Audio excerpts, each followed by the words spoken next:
It seemed at the time impossible. Has the most famous ship in the history of the world been discovered at last? The Gilgamesh epic paralleled exactly the story of Noah in the Bible. There is plenty of ancient historical evidence spanning nearly 2,000 years that the Ark is on Mount Ararat. The location of the mystical Mount Sinai itself is the subject of relentless argument. The biblical story of the burning bush is completely true and totally provable. It must have seemed to Moses that God was asking him to do the impossible. In the book of Matthew, we're told that the graves were opened and the bodies of many dead saints were raised to life. During the night, all of Sennacherib's army had been struck down by some kind of plague. Mary Magdalene was a woman of independent means and spirit. For nearly 2,000 years, she's inspired millions of people, especially women. The Grail is believed by many to be the cup containing the wine that Christ associated with his blood at the Last Supper. According to the legend, only Sir Galahad was able to reach it, dying in a moment of transcendental glory. The sound of pottery shattering caught his attention. The curiosity of the world was ignited. The Dead Sea Scrolls date back almost 2,000 years. Along with the many papyrus and leather scrolls was a scroll made of copper. As Herod's men attempted to open the tomb, a blast of flame filled the chamber and drove them back. God said, let the waters under the heaven be gathered together into one place. And the stars of heaven fell unto earth. Fires are burning all over the city, and several plane crashes with countless calls to life. Complete chaos is the only way I can describe the situation. For the great day of his wrath is come. It turns out that Bible prophecy has an unparalleled record of accuracy. The focus of the conflict lies in the destiny of Jerusalem. This will be the last great battle, and one in which God himself will eventually take part.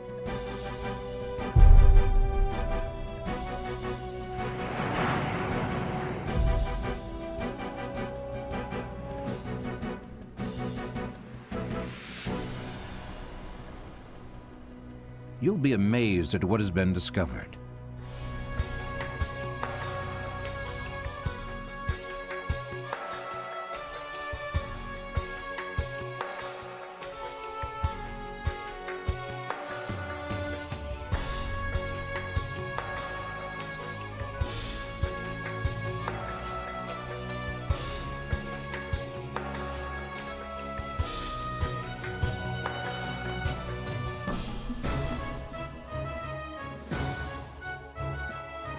In 1967, the tiny nation of Israel achieved one of the most stunning military victories of all time. During a war that lasted just 6 days, Israel fought on 3 fronts and overcame enemy forces that outnumbered its troops by a 2-to-1 margin. Leaders of the Jewish state claimed the victory was the result of superior military planning. But is there more to the story? Was there something going on behind the scenes of the Six-Day War, something that tipped the scales in Israel's favor? Could it be, as the Arabs claimed, that their defeat was accomplished only with the intervention by the Americans? How was such a miraculous victory possible? Did the Soviet Union and the United States come to the brink of a nuclear war? And is the present turmoil in the Middle East setting the stage for history to repeat itself? Are there ancient writings that supposedly predicted Israel's victory in the war? If they do exist, what other secrets might they reveal about Israel's future and the future of the human race?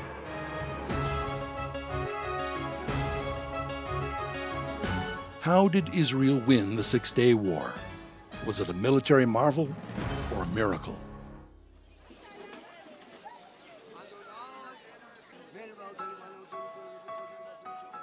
Jerusalem, the 6,000-year-old city on a hill that is the spiritual home to 3 major world religions. Jews, Christians, and Muslims attempt to coexist here. And in spite of this, or perhaps because of it, Jerusalem has almost never known peace.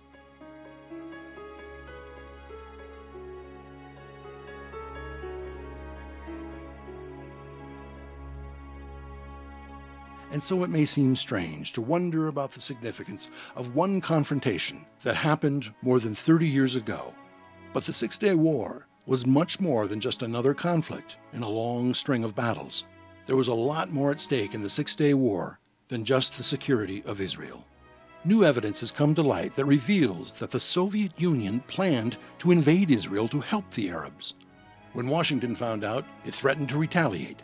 In other words, we came awfully close to World War III.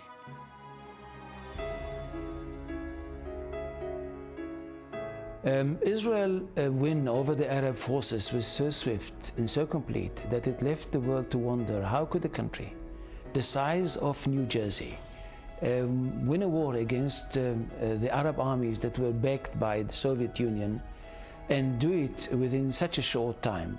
It seemed at the time impossible. There was a lot more at stake during the Six-Day War than just the security of Israel. The evidence has revealed that the Soviet Union had prepared plans to invade Israel as a part of its help to the Arab states. And such an invasion was prepared with the full understanding that it could lead to a major military clash between the Soviet Union and the United States, which itself could result in the nuclear war. Whatever was happening on the political scene, the most fascinating thing about the Six-Day War was that it was predicted in the Bible thousands of years ago. And it happened just as it was predicted. It turns out that Bible prophecy has an unparalleled record of accuracy. This is especially remarkable considering the large volume of prophetic scripture it contains. In the Bible, there are 1,000 specific prophecies recorded, which 668 have been fulfilled. None have errors. And an amazing amount of scriptural prophecy directly addresses the dark and terrifying period known as the last days. Recent events in America, in the Middle East, and throughout the Arab world have brought enormous renewed interest in Bible prophecy, particularly that which deals with warnings of the final days. The end times, often referred to as the last days, is a period of great tribulation, the Bible says, a time of great upheaval and unrest around the world, both politically and socially, a period which also experiences unparalleled acts of natural disaster. All this precedes a bloody clash of opposing ideologies with deadly and profound consequences for every living thing on earth, leading to a final all-out battle between the forces of good and evil known as Armageddon. The prophets of both the Old Testament and the New Testament have given us specific signs to look for concerning end times. About 85% of those events have already taken place, and perhaps the most important of the signs of the end times have occurred in our lifetime. Since 1948, dozens of biblical prophecies have been fulfilled. Many point to the coming of the last days. It is no coincidence that the focus of world events is on the conflict in the Middle East, just as it was when the New Testament prophecies were written. Two key events in recent history have set the stage for all the biblical prophetic forecasts that were and are to follow. First was the seemingly miraculous return of the Jews to their ancestral homeland with the founding of modern Israel in 1948. For many historians and political observers, this was an unlikely occurrence. This prophetic event had been 2,500 years in the making. The second key event occurred as a result of the 1967 Six-Day War between Israel and the Arab neighbors. With Israel's victory, it took back control of Jerusalem, the historic location of the Jewish temple, twice destroyed in the past by hostile conquerors. Prophecy tells us it will be the eventual rebuilding of the Jewish temple in Jerusalem that occupies another significant, long-predicted chapter in Bible prophecy. The focus of the conflict lies in the destiny of Jerusalem and Israel's inability to maintain a lasting peace with its Arab neighbors.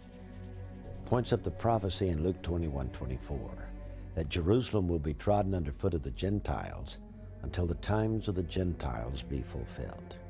This obviously involves the Gentile nations of the world, including America. As specific as Bible prophecy is, Amazingly, there is no clear indication throughout all 165,000 verses of Scripture of the United States participating in the final conflicts of the end times. How can this be? After all, America has taken the lead in the ongoing fight against terrorism, whose threats largely come from the Middle East. For more than a half century, there's been no greater defender of Israel's sovereignty than the USA. And today, America is considered the world's lone superpower. So how is it possible that according to the most generous reading of Bible prophecy, when it comes to the final life and death battle over Israel's fate, the United States is simply missing in action? At least two theories are possible. The United States may have been destroyed as a military power by that time. Or the United States could be fighting under the flag of the United Nations. There are those who suggest another troubling theory, one in which a severely crippled America is unable to participate in the ultimate and final war in the Holy Land.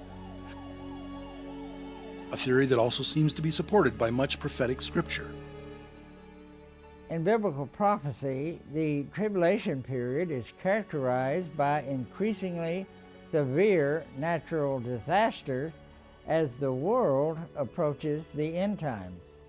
Between 1800 and 1900, there were only 18 major earthquakes, and from 1991 to 1994 alone, an astounding 747 of 6.0 or greater earthquakes were recorded around the world. End times prophecy in Isaiah 24:20 specifically foretells of devastating earthquakes and increased volcanic eruptions. Right now, heightened volcanic activity in the world's oceans has many scientists concerned by its disturbing implications.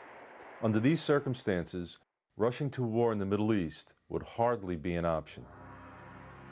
And there is another possibility, brought home literally and forcefully by the terrorist attack of September 11th. The uncomfortable question now being asked by many experts and planners is, could a domestic attack by terrorists have a similar crippling effect on America's ability to respond militarily? America's geographic isolation has left it seriously unprepared to deal with attacks at its borders and along its coastlines. It's not difficult to imagine how easily chemical and biological or even nuclear weapons could covertly slip through the United States borders. The explosion of such a weapon prior to a sneak attack on Israel by its enemies could easily keep the United States on the sidelines. However, none of the explanations for America's absence from Bible prophecy are particularly easy to accept. In the final analysis, we really don't know whether the United States will be involved in the Battle of Armageddon or not.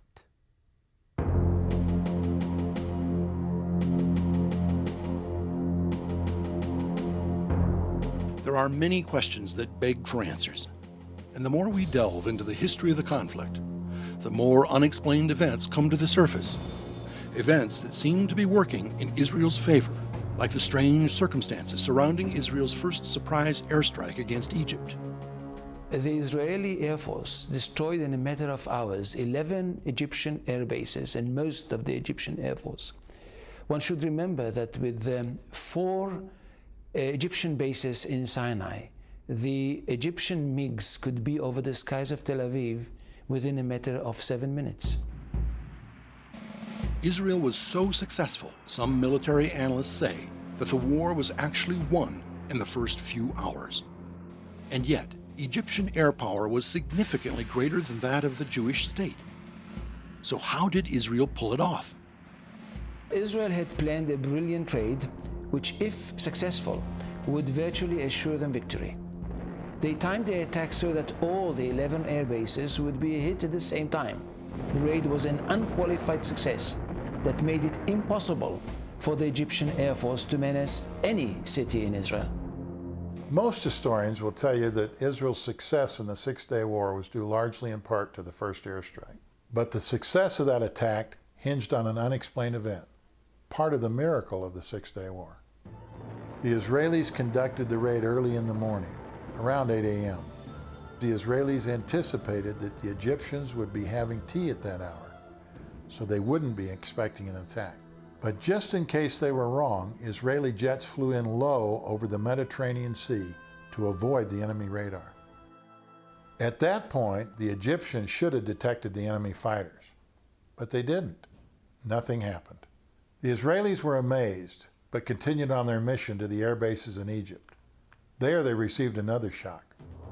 There before them were all the enemy planes assembled for takeoff, neatly lined up in rows on the tarmac as if they were waiting to be destroyed. The Israelis wasted no time in taking advantage of the situation. They totally destroyed the Soviet-made fighter planes and bombers that should have been the biggest obstacle in winning the war. So why didn't the Egyptians react? Even if the Israelis had avoided radar detection, their jets were still clearly visible to the naked eye. The flight path even took some of the planes directly over major landmarks like the Sphinx. So why wasn't the alarm sounded? General Mordecai Hode, commanding general of the Air Force, said 16 years planning had gone into those initial 80 minutes. We lived with the plan. We slept on the plan. We ate the plan. Constantly, we perfected it. Well, the quality of an armed force is a function of planning and of execution. And as it turned out, both the planning and the execution were just right. Was the Israeli attack plan so perfectly executed that the Egyptians were unable to mount a defense against the onslaught?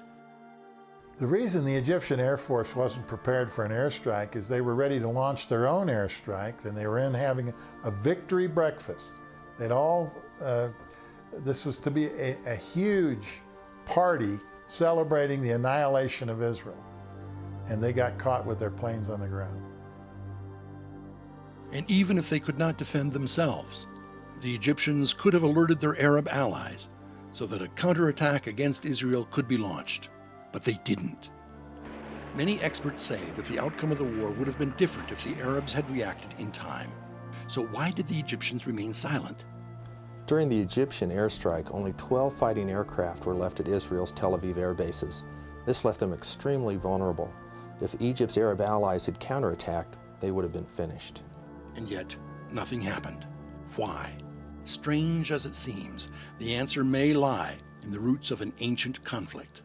Actually, the Jews and the Arabs are cousins.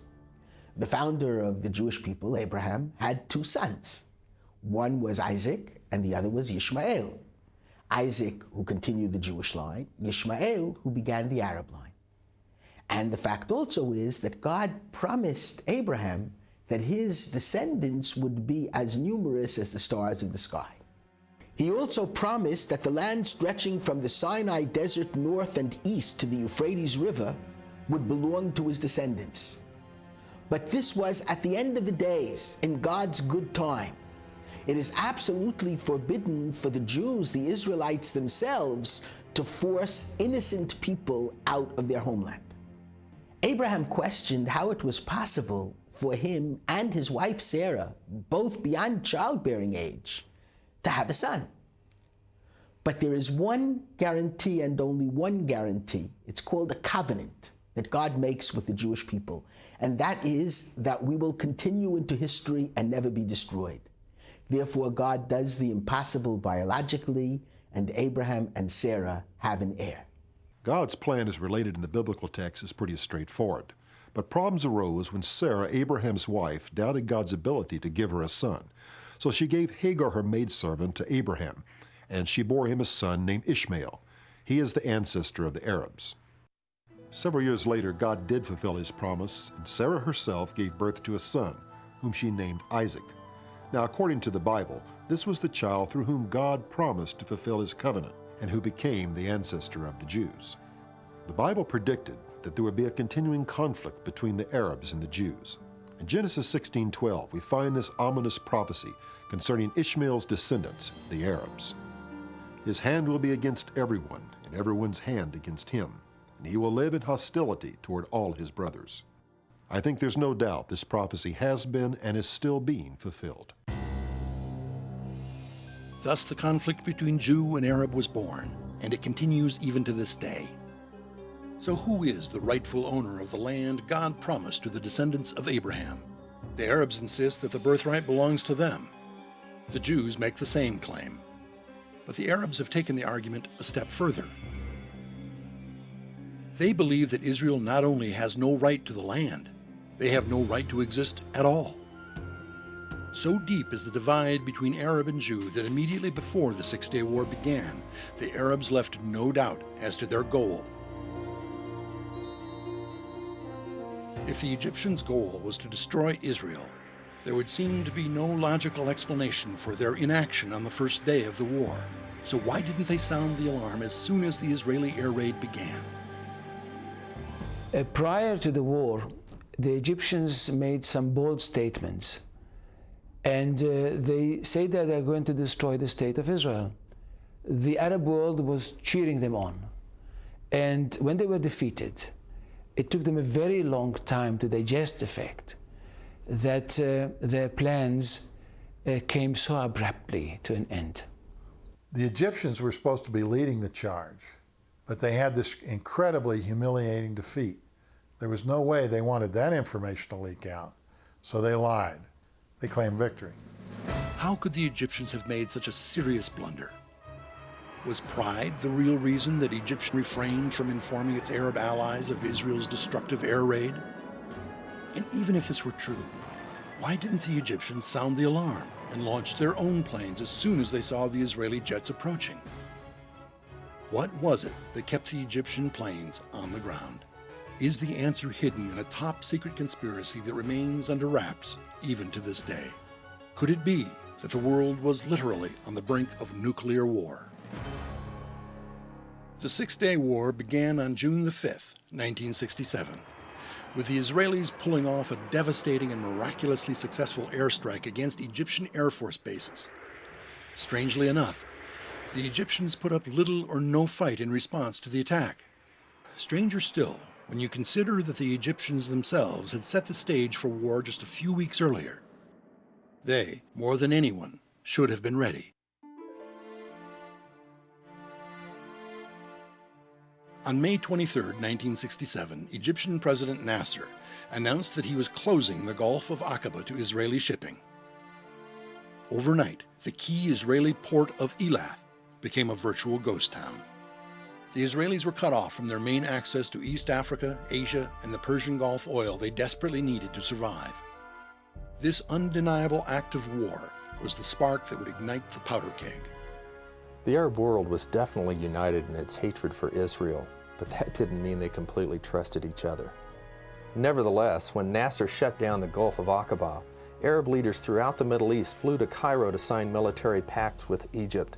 Even Jordan's King Hussein, who had a very thorny relationship with Nasser, put his army under the Egyptian leader's command. The situation in 1967 resembles what's happening today, because then, just as now, trouble in the Middle East means trouble for all the major world powers.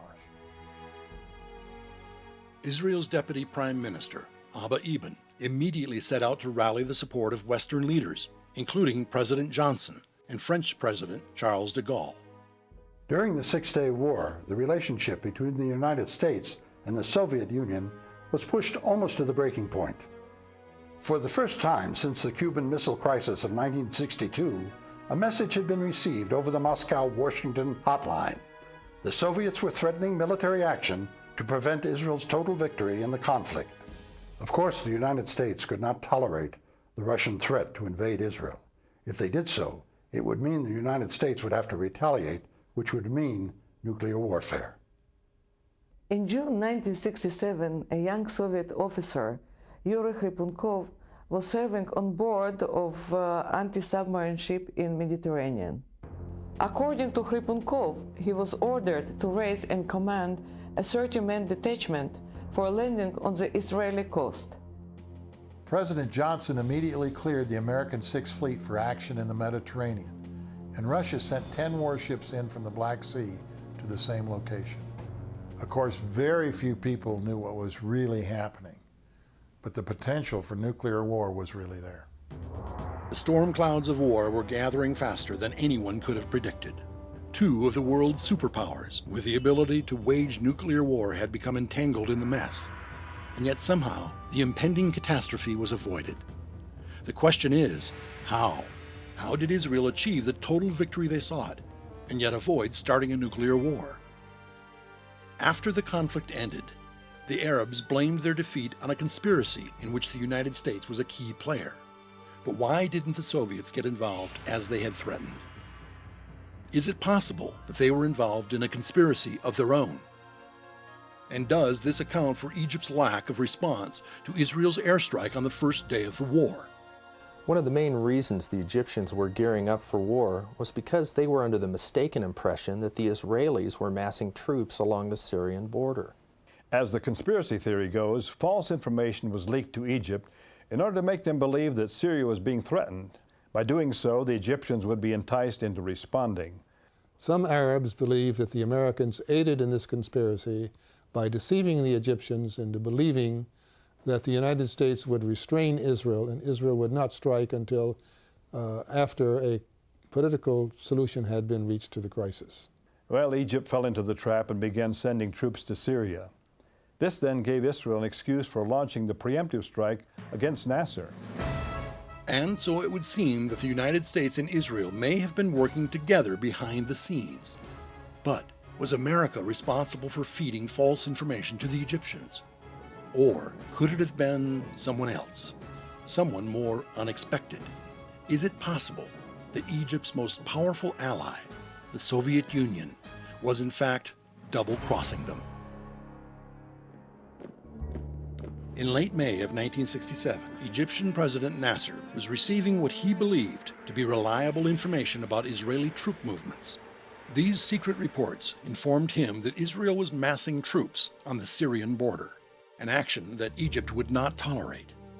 The surprising source of this information, which proved to be completely false, was none other than Egypt's ally, the Soviet Union. Perhaps the least known aspect of all this conspiracy theory is the involvement of the Soviet Union. The historical records show that the Soviet Union deliberately gave the Egyptians false information about Israeli troops massing on the Syrian border. They calculated that this would provoke a response from Nasser, and apparently that's exactly what they wanted. Some Egyptians believe the Soviets planted false reports of Israeli troop concentrations with them in order to show them how much they depended on the Soviets.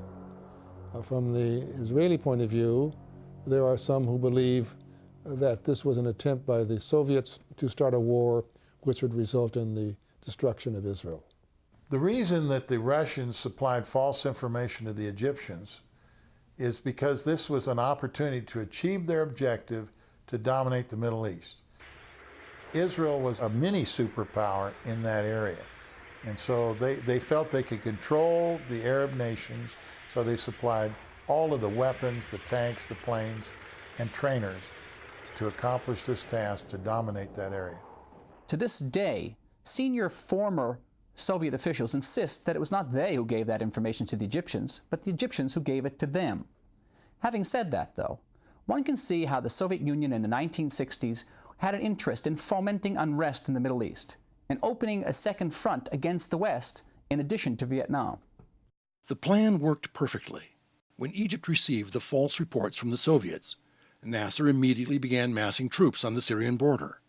This not only diverted his attention from air bases in the Egyptian interior, it also gave Israel an excuse to launch a preemptive first airstrike, which gave them a huge head start in winning the war. But even if this conspiracy theory were true, it still doesn't explain why Egypt failed to respond to that first devastating blow. Egypt failed to respond because its air force had been destroyed on the ground in the first few hours of the fighting. The Egyptians had not struck first because they'd been under intense pressure from the United States and the Soviet Union not to do so. There's speculation that the Americans then informed Israel that Egypt had been hemmed in. The two nations agreed that if Israel was to have any chance of surviving, they would have to strike first, while the Egyptians' hands were tied. We may never know for sure if there were any secret deals that contributed to the Arabs' defeat in the Six-Day War.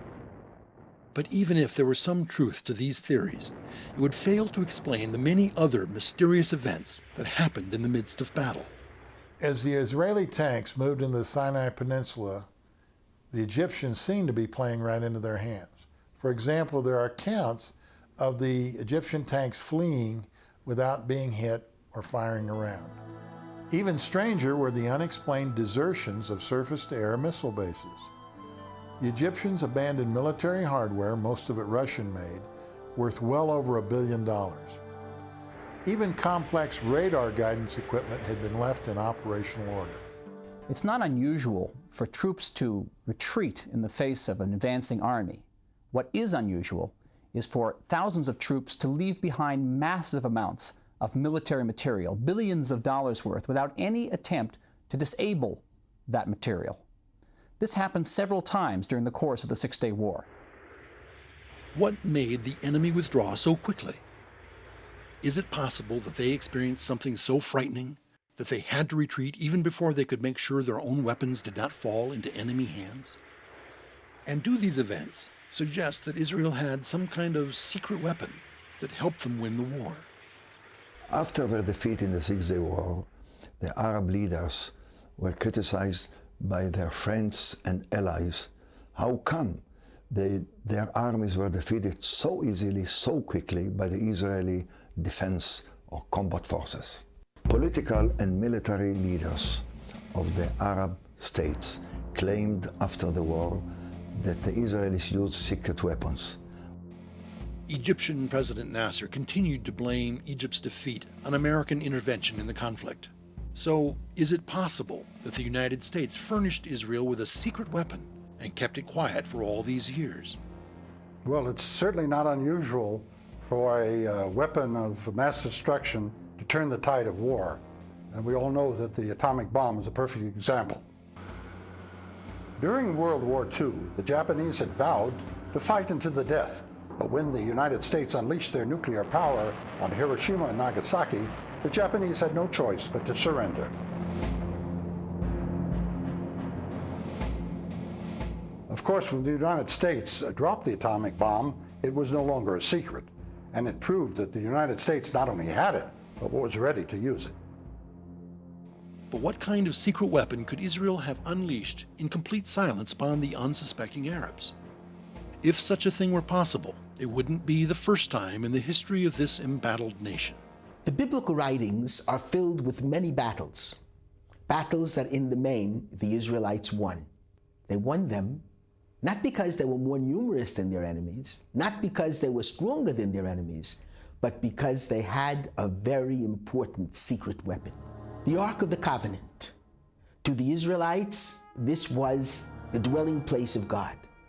Perhaps the best known example of the Ark's power in battle comes to us from the book of Joshua and the conquest of Jericho.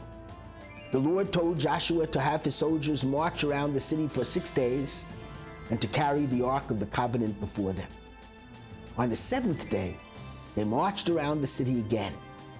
But this time, the priests blew the ram's horns, and the walls of Jericho, as we all know, came tumbling down.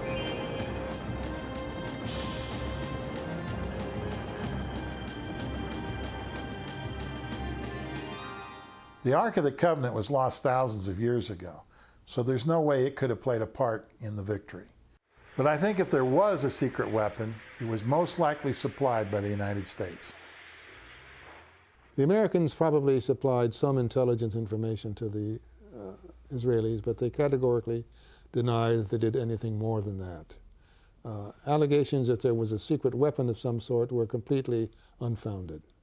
Though the Arabs have sometimes claimed that Israel had a secret weapon that decided the course of the war, in fact, Israel had no large-scale secret nuclear atomic weapons. It did, however, utilize certain innovative, formerly secret weapons in its attacks. In the Battle of Jerusalem, for example, Israeli bunkers, which were facing Jordanian bunkers, were equipped with a secret surface-to-surface missile that was pre-sighted. The minute the Jordanians began firing on Israeli West Jerusalem, these missiles were launched, and all the Jordanian bunkers, in a matter of minutes, were knocked out. If conspiracy theories cannot explain Israel's astonishing victory in the Six-Day War, and there was no secret weapon, we must look for another option. After the war, Israeli General Hod provided this explanation. He said, "When our nation is pushed to the wall, it rises up and lashes out tenfold. This spirit is the secret weapon of Israel's people." The strength and courage of the Israeli people certainly had a lot to do with their miraculous victory. Could it be that there was another force at work in the conflict, a supernatural force? Is it possible that the great prophets of Israel's past were about to be given their due? And who would confirm such miraculous intervention, the Israelis or the Arabs? For thousands of years, the Jewish people have been scattered among the often hostile nations of the world. Yet a common hope and a common heritage held them together, even though the faith and stamina of the Jewish people were tested to the breaking point and beyond.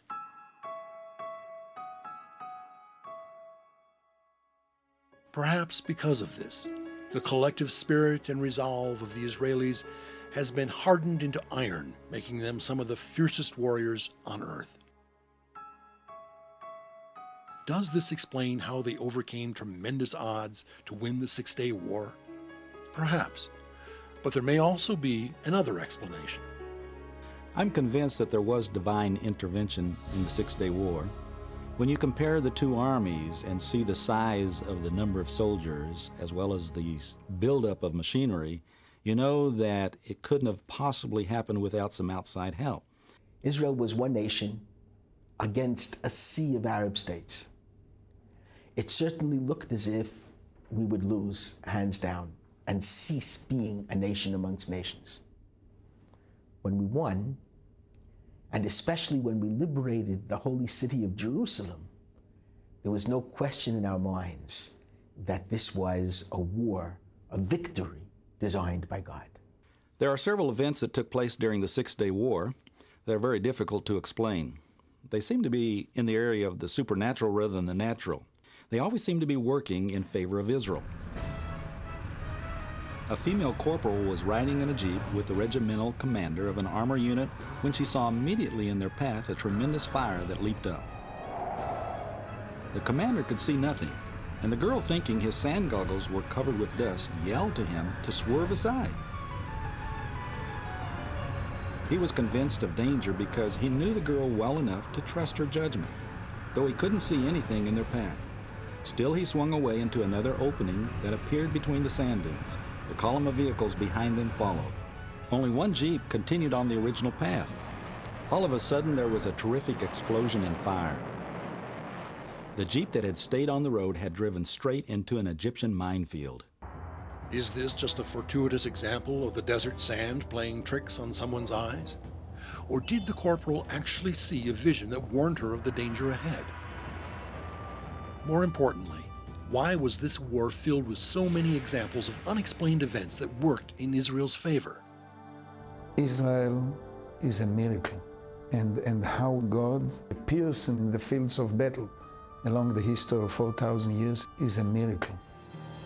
In a battle which led to the 6 Days War in the Syrian boundaries of Israel, I was wounded terribly in a very hard and long battle.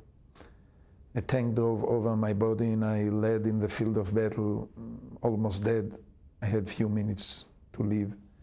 The Syrian soldiers, they came, hundreds of them from the mountains, surrounded me from all the sides. I still, in the last moments of my life, I could hear how they're putting the bullets to shoot me. And suddenly, they turned back when they were ready to shoot. They did not shoot me and ran very fast back to the mountain. And in the same moment, I could see a great light covering me from all the sides. And I could hear the voice of God speaking to my heart and saying, "You will not die, Gershon, so be strong, I am with you." Short time later, the Israeli soldiers came, they found me, picked me up to the hospital. But what happened very unique was a few weeks later, when the United Nations observers which observed the battle between the Syrians and my unit, came and told me, we came to encourage you with a godly, excited story. We spoke with the Arab officers, which commanded the battle against your unit. And we asked him why you did not shoot this young Israeli officer when you had the opportunity to do it. And they answered, we could not kill him because in the moment that we were ready to shoot him, appeared suddenly thousands of angels. We saw them with our eyes. And the only thing that we could do is quickly turn back and run very fast back to the mountains. The God of the Jews wanted this Israeli soldier in life. Another great miracle happened in Sinai when an Israeli soldier which lost his unit and was alone in the area suddenly saw a unit of Egyptians, military unit of thousands of Egyptians. And suddenly when they saw him, they lifted their hands up. They walked to him, ready that he would take them to captivity. He was surprised. He did not believe what he saw in his eyes, but he did it. He took them to captivity. They walked after him, and he walked to the main unit that he lost. When he came to his unit, the unit was shocked. They rubbed their eyes. They didn't believe. One Israeli soldier is leading after him thousands of Egyptian soldiers with their hands up, ready to go to captivity. So they took them to captivity and immediately made the research with the Egyptian officers. What happened here? How you gave up for one Israeli soldier? And they answered, he was not alone. Together with him were thousands of angels, each one of them with a gun in his hands, ready to shoot us. And they said, we are ready to fight against Israeli soldiers. We are not ready to fight against the angels of God. When you compare the two armies and see the size of the number of soldiers as well as the buildup of machinery, you know that it couldn't have possibly happened without some outside help. Well, if we look into the scripture, we find that Elisha also was surrounded by the enemy at one time. His servant said, what are we going to do? He said, Lord, open up his eyes. Suddenly his eyes were opened up to supernatural beings. And the same is true in this war as well. The story goes that the Egyptians were coming up onto the southern border of Israel when a hand actually came out of the sky. And as a result, they were fearful and they fled. And that was a story that has come out from the Egyptians, who said there was something that happened supernaturally. All these stories is not mystical stories for books. This is reality in the life of Israel.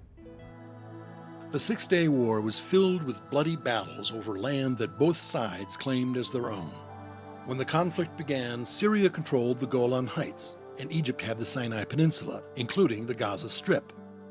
By the end of the war, all that had changed. That's what makes our next story all the more mysterious. Since 1948, Jerusalem, the center of the Jewish faith and holy to Christianity and Islam, has been a divided city. Israel controlled the western half of the city, and Jordan retained control of the eastern half, which was the old city. On June 5th, 6th, and 7th, there had been fierce fighting all around the eastern flank of the old city. But on the morning of June the 7th, the third day of the war, the Jordanian guns fell silent. General Uzi Narkis of the Israeli Defense Force was leading the charge on the city. He tells us that on the fourth day, some kind of an airy calm came over the city. At the beginning, he thought that it was some kind of a trap. But the scouts told him that the city was in fact empty. The Jordanian army had left the night before, leaving all the equipment behind. And without even shooting one bullet, the Israelis were able to enter into the city, taking the Temple Mount and reaching the Western Wall. When Israeli soldiers rolled into the old city of Jerusalem, they couldn't believe their eyes. There before them was the Wailing Wall, the only remaining wall of the ancient Second Temple that had survived the region's punishing history. In 1948, the Arabs had sealed off the old city. The Jews had been unable to come to this place, the most important place in the world to these people. Here they could give thanks and pray to the God that had watched over them for so many thousands of years. Not all Israeli soldiers believed this. Some had little or no religious conviction in their hearts. But even the unbelievers realized something significant had happened. Was there a special significance in Israel's miraculous conquest of these large tracts of land, the same land that ancient writings promised to Abraham's descendants? And was Bible prophecy fulfilled when Israel took possession of Jerusalem? The most important factor of the Six-Day War was the fact that Jerusalem was united. Jerusalem has been overrun 20 times, but it was never divided until 1948. And many of the prophets talked about the unification of Jerusalem, which happened in the Six-Day War. The fact that Israel regained much of the Promised Land as a result of the Six-Day War is significant, especially in terms of the fulfillment of ancient Bible prophecies. These writings tell us that the Jews would be scattered throughout the world on 3 separate occasions. They also predicted that each time the Jews would return to Jerusalem. Well, 2 of the 3 returns came to pass in biblical times, but it's the 3rd occasion that's most significant, and that began with Israel's reclaiming of Jerusalem in the Six-Day War. Many Bible scholars believe that when the Israelis rolled into Jerusalem on June the 11th, it marked the beginning of the end times on earth. Now, in Bible prophecy, the end times refers to a period of cataclysmic natural disasters, famine, and war that would precede the end of the world. These events will lead up to one final conflict, one horrific battle, Armageddon. Is the present return of Israel the beginning of the last and ultimate regathering of the Jews in Jerusalem? Is it one more link in a long chain of events that will prepare the way for the end times? The most immediate concern is the effect the continuing unrest in the Middle East is having on the nations of the world, especially Russia. Recent events indicate that the sleeping Cold War giant has been awakened and is clearly jockeying for a position of authority in the Middle East today. One of the reasons that Russia is interested in the Middle East is because of oil. The majority of the world's oil reserves are found there. In order to maintain itself as a world power, Russia wants to control that supply. The next logical step, of course, is that when the stability of the Middle East oil reserves are threatened, the world will react. We don't need to look any further than the Gulf War to see how true this is. The long-term volatility of the situation in the Middle East means that war is always possible. And with the current turmoil that's brewing between the Israelis and the Palestinians, it seems closer than ever. If a full-scale war were to erupt, the United States would undoubtedly take Israel's side. But what about Russia? Would they take the same side they chose during the Six-Day War and come to the aid of the Arabs?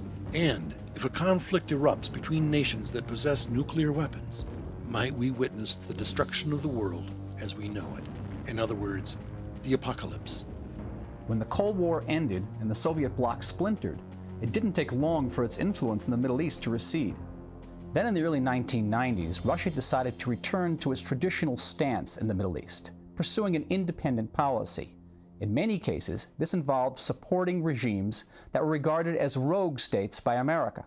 In other words, Russia's allies in the region became America's enemies. With this type of foreign policy in place, there is little doubt that Russia would indeed take up arms against the nation of Israel and its Cold War enemy, the United States. But could this really lead to the apocalypse? The Bible says yes. 2,600 years ago, the prophet Ezekiel wrote of an invasion against Israel by an army from the far north. Ezekiel chapter 38 says that Gog and many nations with it will advance upon Israel. It will be a great horde, a mighty army, and they will be like a cloud that covers the land. Now, the interesting thing about all this is that the leader of the enemy is identified in the prophecy as the Prince of Rosh. It doesn't take much of a leap to see that the word Rosh is Russia. Interestingly enough, the Encarta Desk Encyclopedia lists the word Gog as a synonym for giant. And if we look at a world map, we see that to the far north, one of the giants that remains is Russia. Despite its more recent cooperative attitude toward America, Russia's communist ideology has not faded away. Russia has a history of playing both sides of the street. Late in 2001, Iranian Defense Minister Ali Shamkhani and his Russian counterpart Sergei Ivanov signed a bilateral defense and military cooperation pact. This agreement paves the way for up to $300 million a year in arms sales to Iran, who of course is a sworn enemy of Israel. The book of Revelation predicts another world power will enter the final end times war with an army of 200 million soldiers. This entity is referred to as the Kings of the East. Many believe this prophecy refers to the armies of the People's Republic of China, whose combined military and national militia is said to be already near 200 million soldiers. This prophecy also says they will move into the Middle East and attack once the war started there. The ensuing conflict is predicted to leave 1/3 of the world's population dead. The Bible indicates that there is also a fourth group that will be involved in the conflict against Israel. This is the Western power bloc, led by a revived form of the Roman Empire. This would seem to be an odd reference, given that the Roman Empire collapsed many centuries ago. Plus, modern Western democracies have generally been supportive of Israel. There is, in fact, a very specific reason why Rome is singled out for its prominent role in the prophecy of the end times. Both Daniel and the Apostle John separately predict that a great leader will spring up in Rome. Apparently, this leader will use the nations of the European Union to form his power base and will win great influence by bringing an air of peace to the Middle East. According to prophecies found in Daniel and Revelation, this great peacemaker will in fact be a fraud. His early peacemaking efforts could be merely a trick, a diversion. This world leader will turn out to be the predicted and much dreaded Antichrist. He will become the focus of the last great battle against Israel. According to the prophecies, Christ himself will return to the earth and intervene to save Israel. He'll stop the invading armies. At that time, he will establish a millennial kingdom, 1,000 years of peace.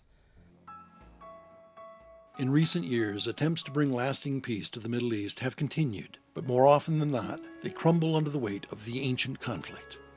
On the other hand, Bible scholars argue that more and more of the ancient prophecies concerning Israel are being fulfilled. Does this mean that the Bible gives us a reliable roadmap for what to expect in the region? And if it does, are we really headed for a battle the likes of which the world has never seen? Since its miraculous victory in the Six-Day War, Israel has maintained a tenuous hold over this ancient city on a hill. In fact, much of the land that the Israelis fought for during the conflict remains under their control. Will the battle between Jew and Arab continue to be waged in the streets of this holy place? Or will it eventually spread until all the nations of the world are locked in a fight to the finish? And if the Battle of Armageddon were actually to take place, would God's chosen people, the Jews, once again emerge as the miraculous victors? Perhaps only time will tell. And according to ancient prophecy, time may be running out.